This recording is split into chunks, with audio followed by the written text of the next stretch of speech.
All right, this has been a long time coming. I love to talk about things that I love. I do. I love superheroes. I love Marvel. I love DC. Now it's time to talk about something I hate. I hated Superman 2025 with a burning passion. And there's multiple reasons for this. Now, most people's criticisms fall down to one or two things. People are like, oh, he was too weak. One, he was too weak. Two, I preferred the old Vision. And then three is just people being like, oh, it's woke man, pussy man, blah, blah, blah. I'm not going to use any of those criticisms. I'm going to use the only things that no one has been saying, which really irritates me.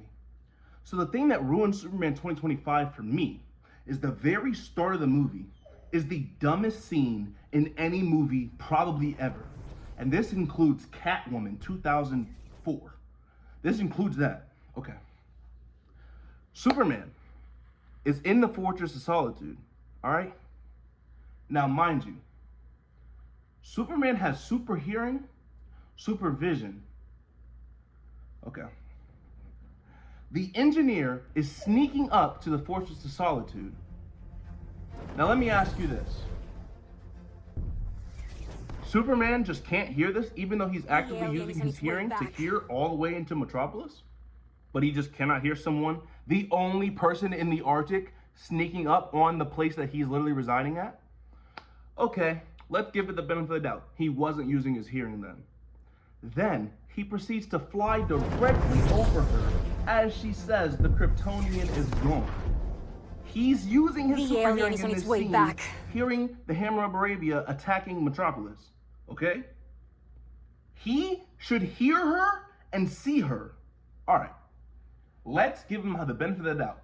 He's not using his hearing or his vision, which we know he is. But let's just say he's not. Okay? He gets to Metropolis. Now, it is never, ever stated in the entire movie that Ultraman's suit was made of lead, which it should have been stated because then it would literally defeat this purpose of what I'm about to say. He has X-ray vision. He can look through Ultraman's mask, see a clone of himself. He also has super hearing. He can hear Lex Luthor talking the commands regardless of lead or not, because he can only not see through lead. He can still hear it. He should be able to hear Lex Luthor giving him the commands. He should know from that point to go to LexCorp and take him down, because Lex Luthor is a public figure. It's the same reason why when the dog goes missing, he immediately knows where to go to get the dog. That's what makes it make even less sense. So people always talk about these other criticisms about this movie.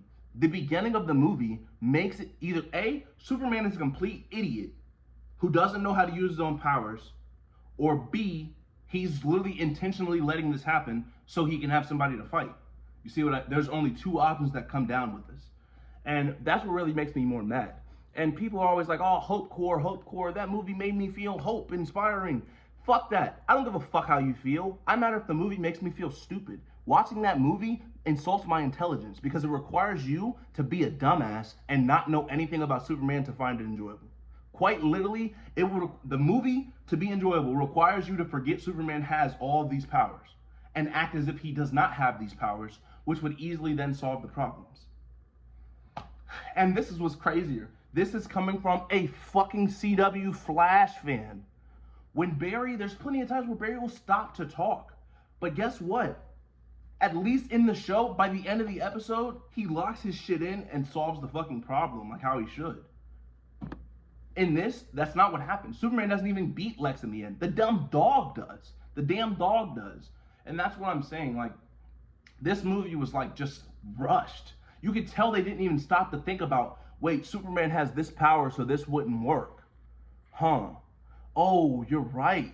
This person can do this, so this wouldn't work. Damn. They didn't even think about it. They were just like random bullshit go and just throwing it at the wall. And there's people that are like, oh, well, that's a comic book. No.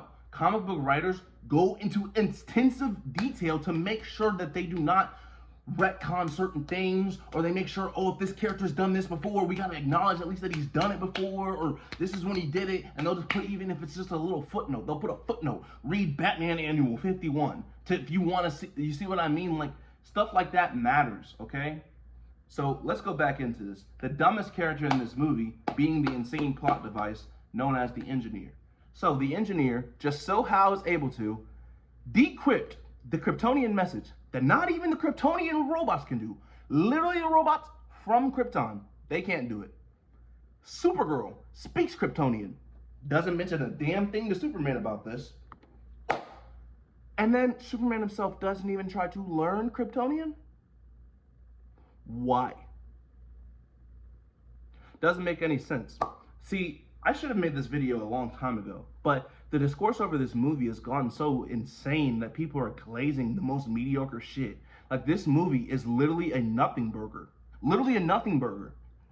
The movie does not make sense from the first scene of the movie. The first scene of the movie ruins the entirety of the movie because it is all is allowed to happen by Superman choosing to be an idiot. Like, I don't get it, man. And my thing is this is not to make people immediately go, oh, you know what? I hate this now. No, I hate this movie. I hate this movie with a burning passion. I'm just giving you my reasonings for it. My problem is this. A lot of the criticism that comes onto the world now, people don't actually criticize things. They just say, well, this is slop because, do you see the CGI? See how I haven't gone, oh, the CGI. No, my thing is these plot devices. Now, here's my problem, right? We had Superman and Lois right before this movie came out. Superman and Lois went out of their way to make sure Superman, in every scenario he was in, it made sense on why he was in there and why he couldn't immediately just stop the scenario. And when it was a scenario where he could win, guess what he did? He won because he's fucking Superman. You know what I mean? Like, he has all these crazy abilities. Him losing, especially in this scenario, because Lex Luthor is not a genuine threat. The worst thing he does is he kills a random guy, which the government just lets him do. They just let him do it. They let him have people enslaved in this other dimension. And they don't even mention it. They don't even bring it up. They just act like it's normal. And Peacemaker, they actually go actively into it and start helping this motherfucker by using his plan to lock people in another dimension. Why is Lex even in jail at this point then? They're doing exactly what he was doing. In fact, they're getting his help. And that's what makes it even dumber. The stuff that they're adding onto the DCU is only making Superman 2025 dumber. The fact that Kara appears before this film and has not even somewhat, I don't know, told this motherfucker, hey, we were supposed to be conquerors of the planet, makes the movie stupid. The entire plot point of Superman 2025 is taken out if Clark's parents say anything other than the message that Lex specifically needed them to say. If Clark's parents would have said, we're sending you to Earth, we used to be conquerors, but you know, now we're not. Whole things change. It's all completely different. So just the slightest difference changes that entire movie. If Superman chooses to look down at the start of the movie, the entire movie ends. Doesn't start. Doesn't even get going. Yeah, well, you know, I'm on a fucking 8-minute TED Talk, so like I said, I'm probably gonna edit in and put the clip in here, you know what I mean? Just so you guys can fucking see I'm not fucking bullshitting you or fucking pulling your leg. This is the most ridiculous shit ever, and people act like this movie is a fucking masterpiece. This movie's ass. Like, literally, that scene is worse than the Martha scene you guys complain about in BVS. Because the Martha scene, at least it's Batman and Superman using their human sides to try to connect. This is literally Superman choosing to be an idiot for the sake of the plot. There's a big difference between the two. But, see you guys later.